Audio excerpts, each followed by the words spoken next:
Bienvenue sur ma chaîne Titel Livre BD. Salut les amis.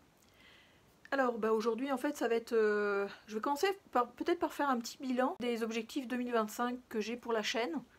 Ça va être assez rapide parce que je pense qu'il n'y a pas grand chose qui va changer. Je voulais, dans la voiture en revenant du boulot, en fait je me disais je ferais bien une petite vidéo bilan 2024, objectif 2025, puis ça m'a gonflé. Donc c'est ça. Donc ouais, des petites idées effectivement pour 2025, j'en ai pas tant que ça. J'aime bien ma chaîne comme elle est finalement, parce que en fait quand je regarde les autres chaînes des booktubers, j'aime ça en fait quand il y a beaucoup de présentations de livres en vrac. D'abord parce que ça me donne plein d'idées, puis que je m'arrête pas juste à une bande dessinée ou juste un livre en fait présenté, il y en a plusieurs, donc je vais continuer sur mon petit bonhomme de chemin. Tranquille, ça va être une chaîne vraiment tranquille, il n'y aura pas de coups d'éclat, il n'y aura pas de... à moins qu'il y ait effectivement des méga coups de cœur et que je pète les plombs, ce qui m'étonnerait. Mais c'est ça, péter les plombs, non. Des coups de cœur, oui, on espère. Mais c'est ça, donc mes objectifs 2025, finalement, j'en ai pas vraiment. C'est continuer la chaîne, continuer à ce qu'elle vous plaise, continuer à ce que je vous présente des bandes dessinées qui valent le coup. C'est ça, c'est juste ça, finalement, je pense. Puis si vous avez des idées, allez-y. Je sais qu'on aime bien aussi faire des trucs par thème, donc pourquoi pas, de temps en temps je vais avoir des idées, j'en cherche, mais j'en ai tellement des bandes dessinées à lire en fait que des fois quand je fais juste un thème, j'en ai 12 millions à vous présenter, donc ça marche pas. Puis bref, peut-être faire aussi un tour des bibliothèques à nouveau, une autre fois, ça serait chouette aussi. Mais c'est ça, vraiment, ça va tourner avec des pals, ça va tourner avec des avis lecture, avec des book hauls, avec des vlogs de temps en temps, parce que j'aime bien aussi vous montrer la région dans laquelle j'habite. Puis c'est ça.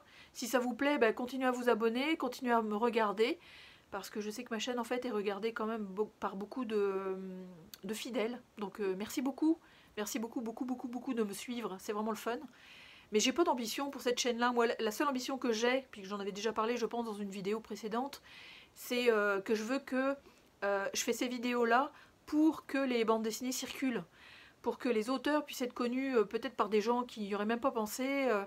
C'est vraiment pour ça en fait que j'ai fait cette chaîne là, parce que j'ai une passion à vous partager aussi. Ah oui, c'est vrai, une fameuse vidéo qu'il faudrait que je vous fasse, c'est pourquoi je lis de la bande dessinée, mais j'arrive pas à construire une vidéo avec du texte, puis des machins, des trucs, ça me dépasse un peu, donc ça va être au fur et à mesure finalement. En tout cas, peut-être que je vais la pondre un jour quand je vais être inspirée, mais à date, j'y arrive pas, donc c'est ça. Mais oui, donc petite ambition légère. Puis, mais surtout, de vous faire apprécier la bande dessinée, que ça vous continue à vous encourager à en lire, que vous découvriez peut-être des auteurs grâce à moi, ce serait le fun, vraiment, vraiment chouette. Donc c'est ça, mes ambitions 2025 et mes ambitions 2026 et mes ambitions 2027, si jamais je suis encore là pour en parler, ça va être ça.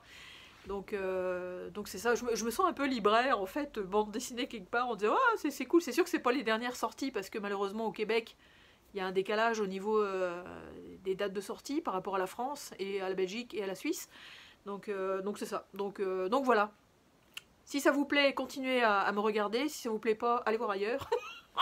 Ça n'a aucune importance pour moi en fait d'avoir 1000 abonnés, 12 000 abonnés, 40 000 abonnés. Je m'en fous royalement en fait.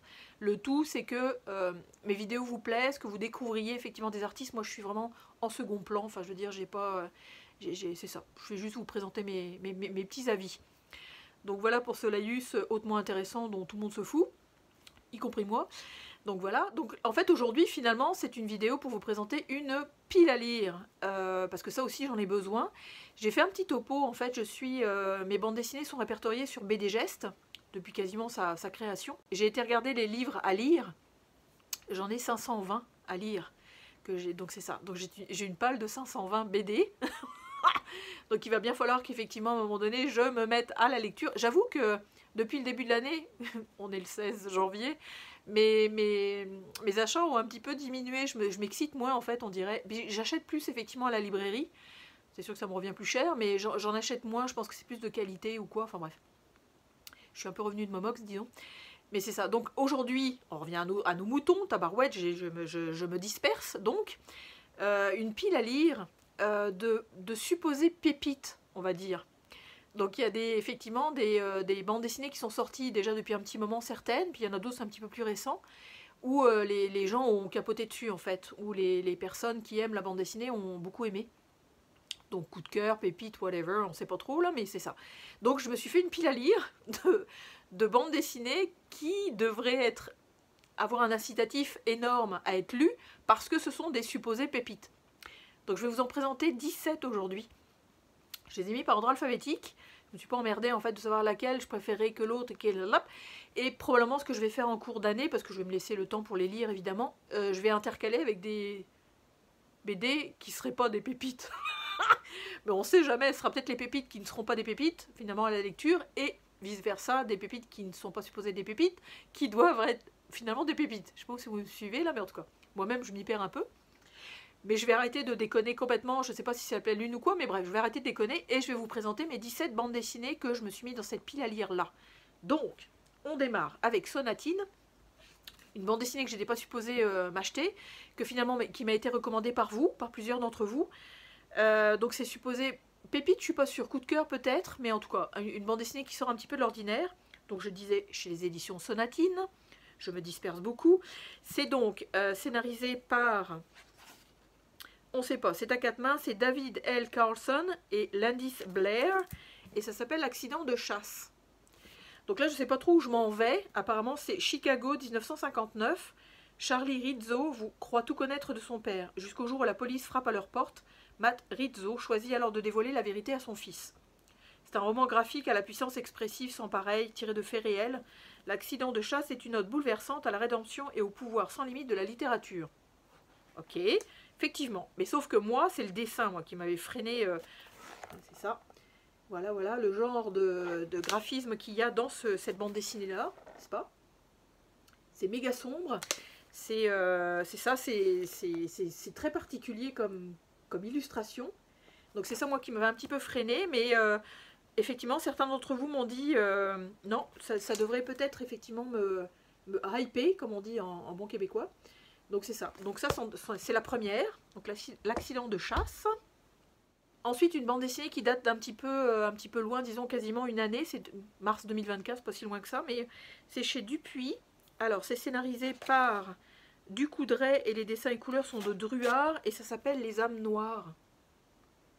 Ça, je sais plus trop de quoi ça parle. Mais je pense que c'est comme un espèce de polar. En tout cas, je sais plus trop. Mais bon, évidemment, la 4e de couverture nous dit rien du tout. C'est merveilleux. C'est dans la vie, on ne doit rien laisser au hasard. Ça serait bien trop dangereux. On faisait ça. Les dessins, par contre, me parlent vraiment, vraiment plus. Déjà, j'adore. J'adore, j'adore. Je pense que c'est quand même assez sombre, je crois. Je crois que ça se passe en Asie. Vu effectivement les yeux bridés des personnages, ça serait logique.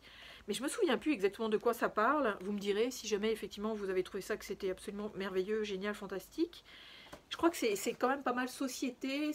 Il doit y avoir une intrigue un peu légèrement policière. En tout cas, je ne sais pas exactement de quoi il retourne, mais supposé être une bonne lecture. À voir. Donc ça.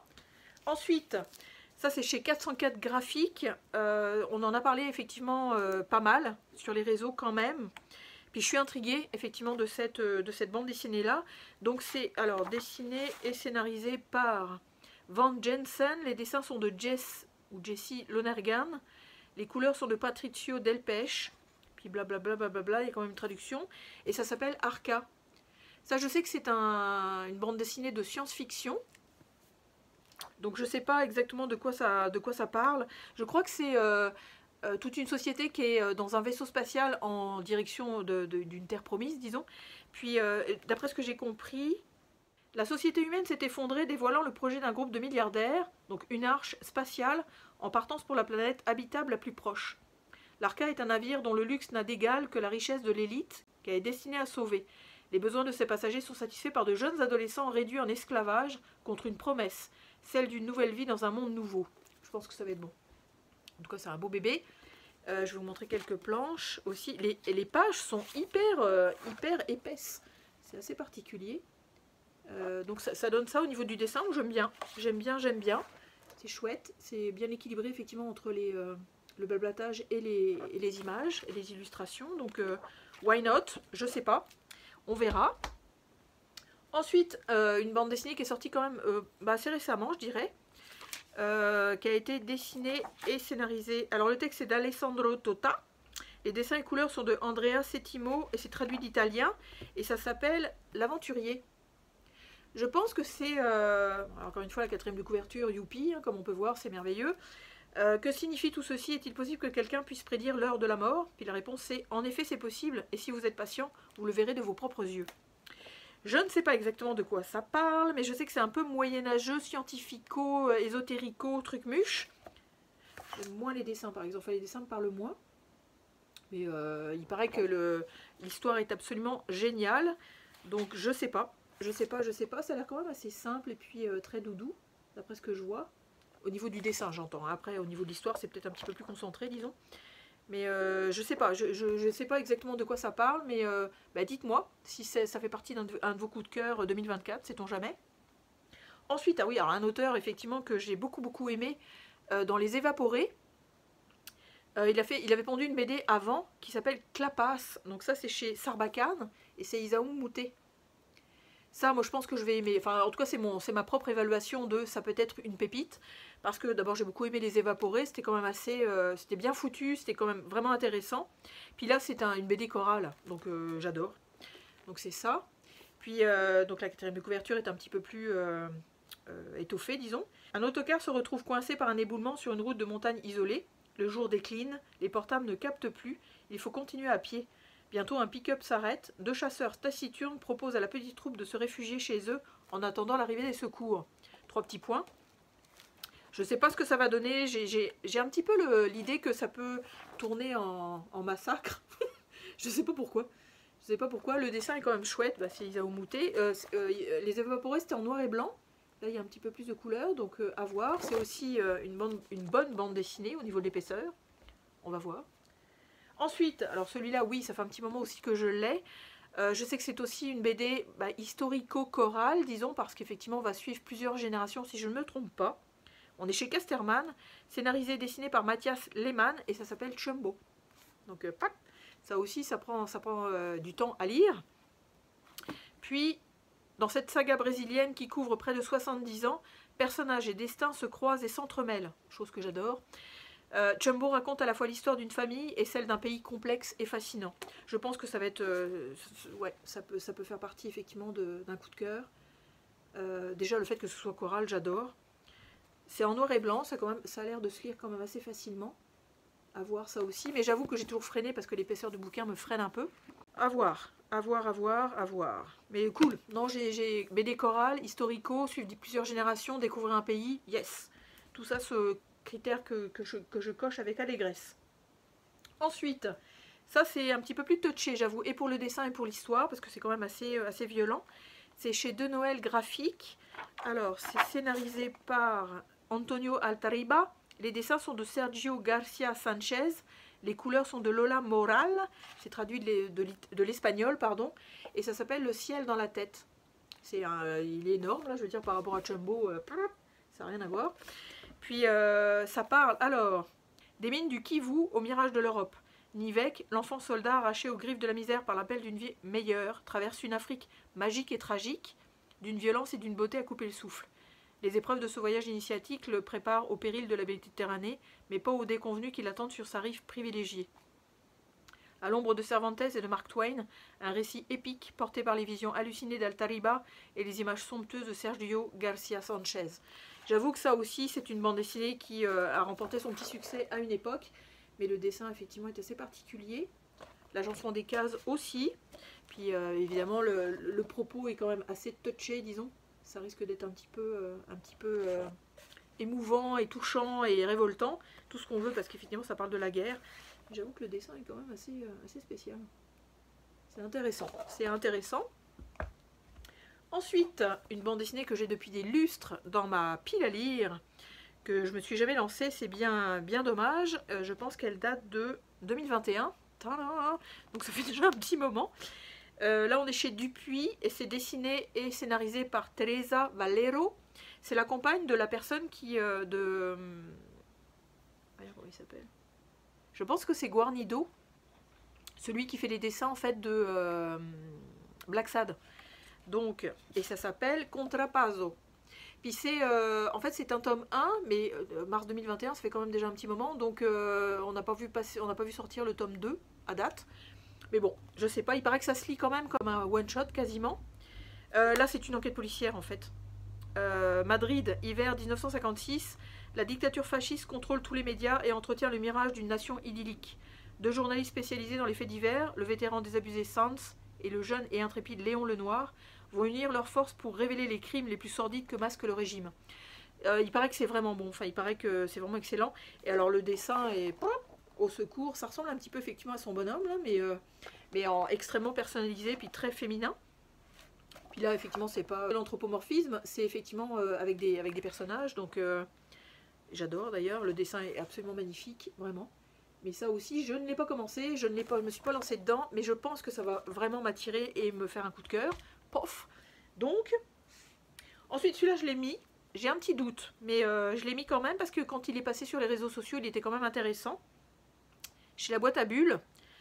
Alors, dessiné et scénarisé par scénario Fabien Tillon, ou Tillon. Les dessins sont de Freeway, F-R-E-W-E, et ça s'appelle Le Dictateur et le Dragon Mousse. C'est quand même une bande dessinée qui devrait se lire assez rapidement, je pense. Alors, Hong Kong, 1978. Le metteur en scène et producteur Shin Chang-ok, star en Corée du Sud, est à la recherche de son ex-épouse, l'actrice Choi Eun-hee, disparue depuis plusieurs semaines. Il finit par être kidnappé à son tour. Comme de nombreux autres artistes japonais, chinois ou coréens avant lui, il a été enlevé pour servir la Corée du Sud. Sa mission, réaliser pour le compte de la dictature des films qui marqueront l'histoire du cinéma de Pyongyang. À voir, je pense que c'est toute une partie d'histoire, et j'aime beaucoup le dessin. Une partie d'histoire, une partie de mystère, une partie d'enquête, une partie d'énigmes. J'aime vraiment beaucoup le dessin, j'aime vraiment. Donc ça aussi, ça devrait pouvoir se lire rapidos parce que c'est quand même pas épais. Hein, une de mes dernières acquisitions, je pense que j'ai récupéré en janvier, d'ailleurs il va peut-être faire partie de mon book haul, c'est chez les éditions Delcourt. Beaucoup entendu parler sur les réseaux sociaux. C'est scénarisé et dessiné par Philippe Valette et ça s'appelle L'héritage fossile. Je ne sais pas de quoi ça parle exactement, je pense que c'est futuriste, fantastique, un petit peu ésotérique, j'ai aucune idée. Puis encore une fois, le 4e de couverture, youpi. Hein. C'est marqué juste premier pas vers l'infini comme un article de journal découpé, comme ceci. Puis ça dit, premier pas donc vers l'infini, l'héritage One, O-N-E, inaugure la route des étoiles. Depuis des années, le milliardaire philanthrope Ray Inger captive l'imagination collective en poursuivant sa quête audacieuse, offrir un deuxième foyer à l'humanité. Le monde entier retient son souffle alors que l'équipage s'apprête à quitter la Terre pour toujours. Bon, ok, c'est clair, hein. Ça doit être succinct, c'est quand même clair. Puis oui, le dessin est assez particulier, j'avoue.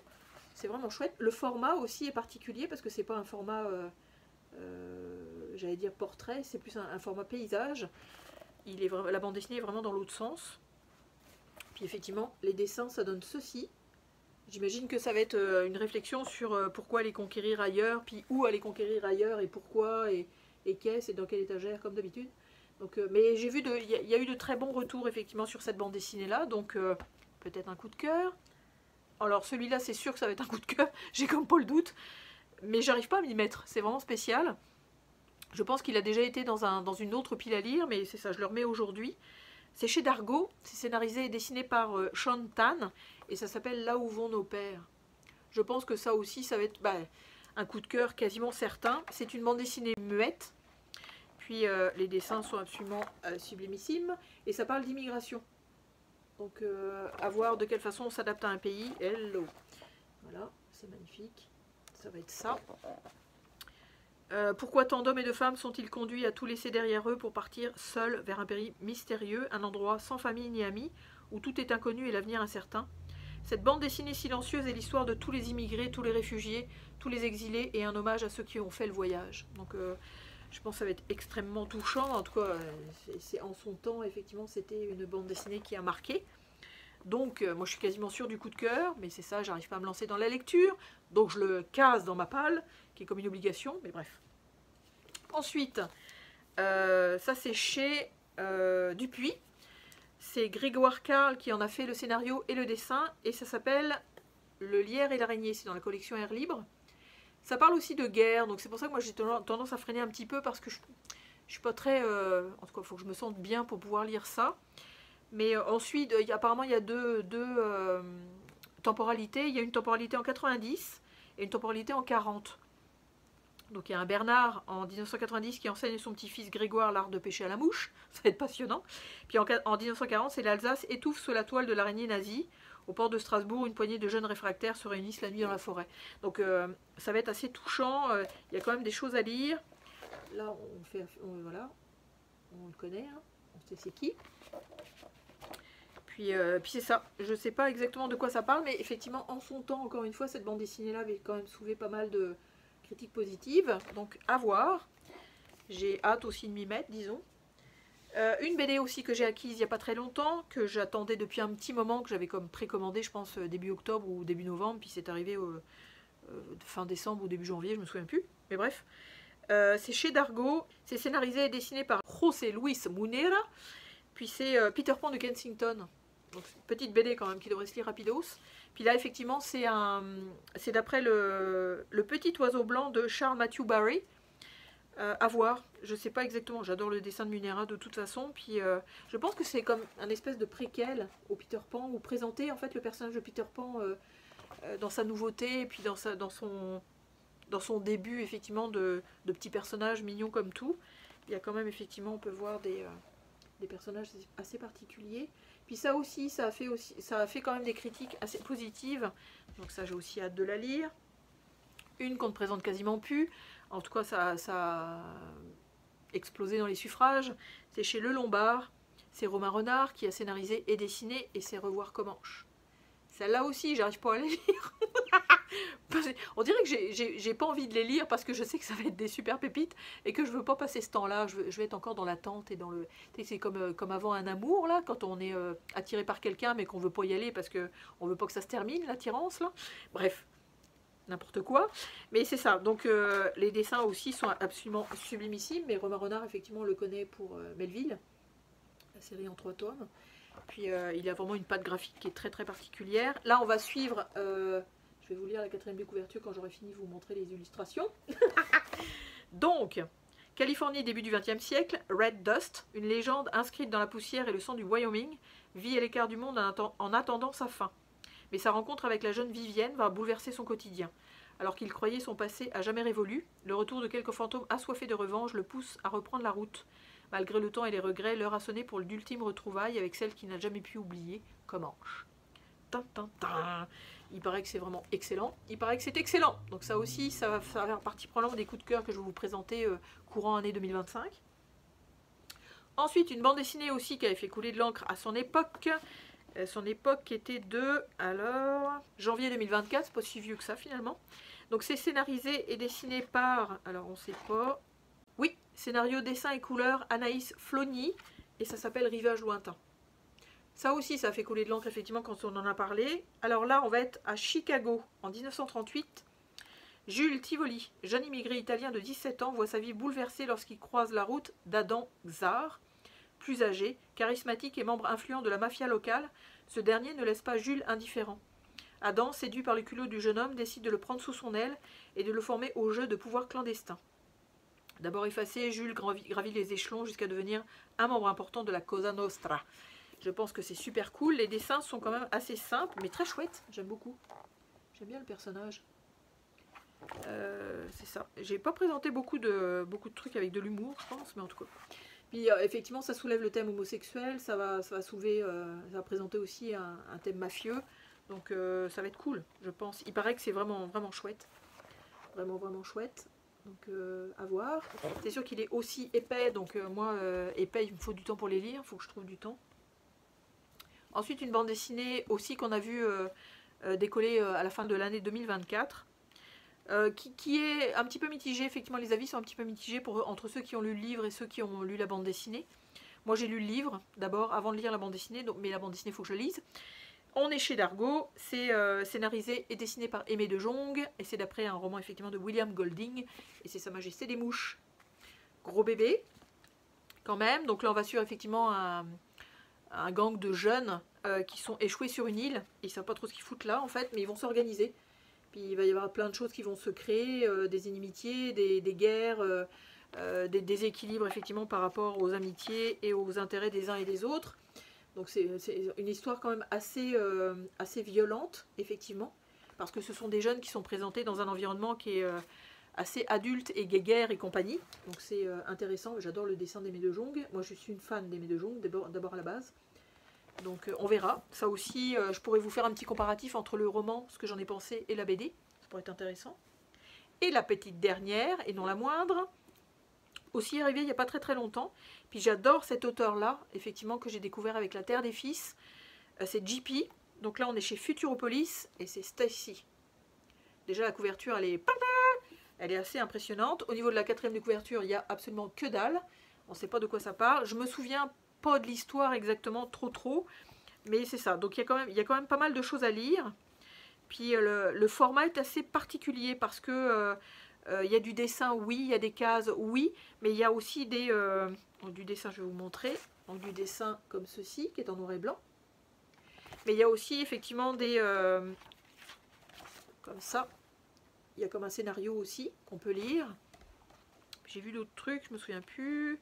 Ouais, c'est ça. Il y a des dessins qui sont aussi émaillés en fait de texte. Donc à voir. Mais j'avais vraiment adoré La Terre des Fils. Il y a une façon en fait de percevoir le monde qui est vraiment intéressante. Donc c'est ça. Donc à voir aussi. Ça fait déjà un petit moment que c'est sorti, ça je pense. Je me souviens plus.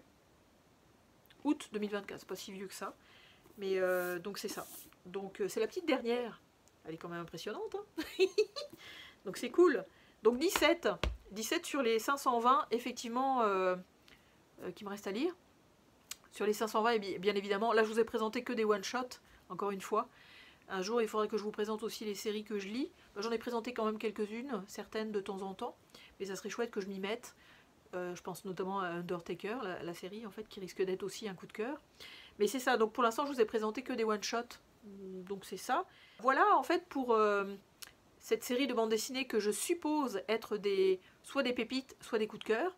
Donc vous me direz en fonction de ce que vous avez lu, s'il y en a certaines où j'ai raison de penser que ça va être des pépites. Ou sinon, ça va être une très bonne lecture, j'en suis certaine. Je pense pas que j'ai de déception, effectivement, à lire toutes les BD que je vous ai présentées, ça me surprendrait. Mais c'est ça, donc je vais émailler ça au niveau des lectures. Je vais essayer dans les 6 premiers mois quand même de 2025, histoire de vous faire peut-être une petite vidéo récapépète, je sais pas moi, au mois de juin, quelque chose comme ça. Puis c'est ça, donc j'espère que ce format vous aura plu. J'espère que je vous ai pas trop saoulé effectivement avec mes histoires d'objectifs 2025. Mais comme je vous dis, la chaîne va rester égale à elle-même. Je peux pas faire des éclats de merveilleux, puis j'ai pas envie de m'énerver effectivement à essayer de trouver des abonnés plus, puis tout ça, ça me tente pas plus que ça. Parce que d'abord je veux pas faire d'argent avec ça, je m'en fous complètement. Puis comme je vous dis, c'est encore une fois pour partager la bande dessinée parce que c'est vraiment ma passion, comme on peut se rendre compte. Donc si vous passez par là et que mes petits laïus vous sont intéressés, n'hésitez pas à vous abonner. Puis sinon mettez des commentaires, j'attends effectivement vos avis sur certaines bandes dessinées par laquelle je commence. C'est toujours un petit peu la question forfaitaire donc. Puis c'est ça, donc likez, partagez, allez-y, partagez surtout, allez-y. Essayez de transmettre aussi cette chaîne-là si vous la trouvez sympathique, pour que la bande dessinée circule partout, que les auteurs effectivement puissent arriver à vivre de leur art, ça serait vraiment cool. C'est sûr qu'ils sont méga nombreux, donc c'est de plus en plus compliqué, mais c'est ça. Donc voilà, je vais vous souhaiter d'excellentes lectures bande dessinée, puis je vais vous dire à très bientôt. Salut!